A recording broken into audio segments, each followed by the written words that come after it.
এরকম অনেক তিক্ত অভিজ্ঞতা আছে যে মেহমানখানার পাতিল লাথি দিয়ে ফেলে দিবে, চাপাতি নিয়ে মারতে এসেছিল। তাদেরকে শ্রদ্ধা করি, তাদেরকে আমি প্রতি মুহূর্তে স্মরণ করি। তারা যদি আমাকে এতটা মানসিকভাবে অত্যাচার না করতো তাহলে আমি এতটা সাহসী হতাম না।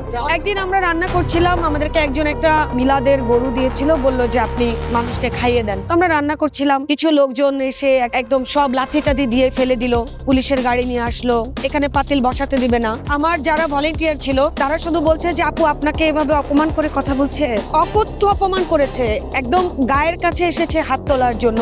আমি তখনও শুধু তাকিয়েছিলাম, আমার ওই তাকিয়ে থাকাটাই ছিল জবাব। আমি শুধু তখন ওই জায়গায় দাঁড়িয়ে বলেছি, আল্লাহ আমি মাফ করে দিয়েছি, আপনিও মাফ করে দেন। 1 ঘন্টা পর ওরা এসে সবাই আমার কাছে মাফ চেয়েছে। আমি জানি না, আমি কিছুই করিনি, আমার তো শক্তি নাই, কিন্তু আল্লাহ তো সর্বশক্তিমান।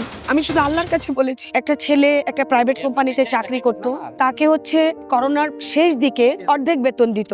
অফিসের ড্রেস আপটা এত সুন্দর, ও খাবারটা নিয়ে উল্টা হয়ে খেত, মানে যেদিকে কেউ দেখে না রাস্তার দিকে ও উল্টা মুখ করে খেত। তো আমি একদিন ডেকে বললাম, বাবা তুই উল্টা মুখ করে কেন খাস? আপা আমার তো অনেক আত্মীয় স্বজন আছে, অনেক তো ক্যামেরা চারদিকে, তখন অনেক সাংবাদিকরা আসতো, তো কেউ দেখে গেলে যদি আমার মা দেখে আমার মার মন খারাপ হবে। আমি প্রতিদিন ইফতারের টাইমে এখানে চলে আসি। আমি বললাম তোকে অফিস থেকে ইফতার দেয় না? বলে যে না, আমাদের তো অর্ধেক বেতন দেয়, আর অফিস থেকে যেই 50 টাকা করে আমাকে দেয় প্রতিদিন, ওটা আমি রেখে দিই, ওই টাকাটা আমি জমাচ্ছি। আমার তো বাবা নাই, ওই টাকাটা দিয়ে আমার ভাই বোনের জন্য আর আমার মার জন্য ঈদের জামা কিনবো। 2020 সালের করোনার প্রথম লকডাউনে মেহমানখানার জন্ম।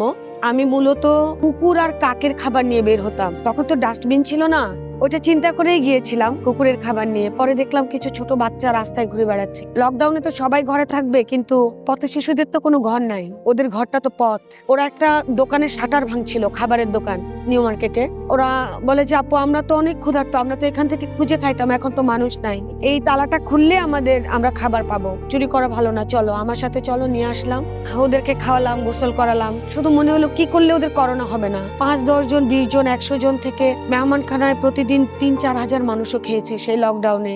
11 জন শুরু করেছিলাম ভলেন্টিয়ারি ওয়ার্ক। আমরা কোনোদিনও লকডাউনে একদিনও ঘরে থাকিনি, প্রতিদিন খাবার হয়েছে। এরপর নুন তেল চাল ডাল আলু পেঁয়াজ কোথা থেকে কে দিল, কোথা থেকে আসলো জানি না। সকালে ঘুম থেকে উঠে দেখতাম আমাদের বাসার সামনে আলু পেঁয়াজ, লবণের প্যাকেট, চালের বস্তা, কিংবা ছোট প্যাকেটে চাল, যার যেটুকু সাধ্য ছিল যার যার জায়গা থেকে এসে দিয়ে যেত। আমরা সব একসাথে করে রান্না করতাম। আর নিজেদের উদ্যোগ ছিল, কিছু সামান্য বিয়ের গয়না ছিল, ওগুলো বিক্রি করলাম, দোকানে বাকি করলাম, সেই থেকে চলছে মেহমানখানা। প্রতিদিনই ওই চিন্তাটা মাথায় আসতো, আসলে কালকে কিভাবে হবে, কালকে কিভাবে চলবে। পথের বাচ্চাগুলো যখন এসে বলতো আপু আজকে খাওয়াবা না, আজকে রান্না হবে না, তখন মনে হতো যে কোনো মূল্যে চুলা জ্বালাতেই হবে। তখন আর কি কৃষি মার্কেটে বাকি করতাম, দোকানগুলোতে বাকি দিত, একটা সময় গিয়ে আর দেয়নি।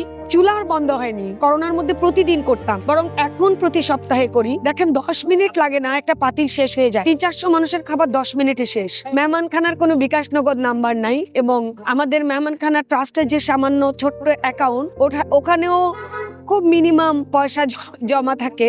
মেহমানখানায় যারা ক্ষুধার্ত মানুষ তারাই খায়, আর যারা ক্ষুধার্ত মানুষকে মানে খাবার দিয়ে আনন্দ পায় তারাই এই মানুষগুলোর খাবার দেয়। যদি প্রতিদিন 1000 মানুষ খায় তাহলে 1000 মানুষের 1000টা গল্প।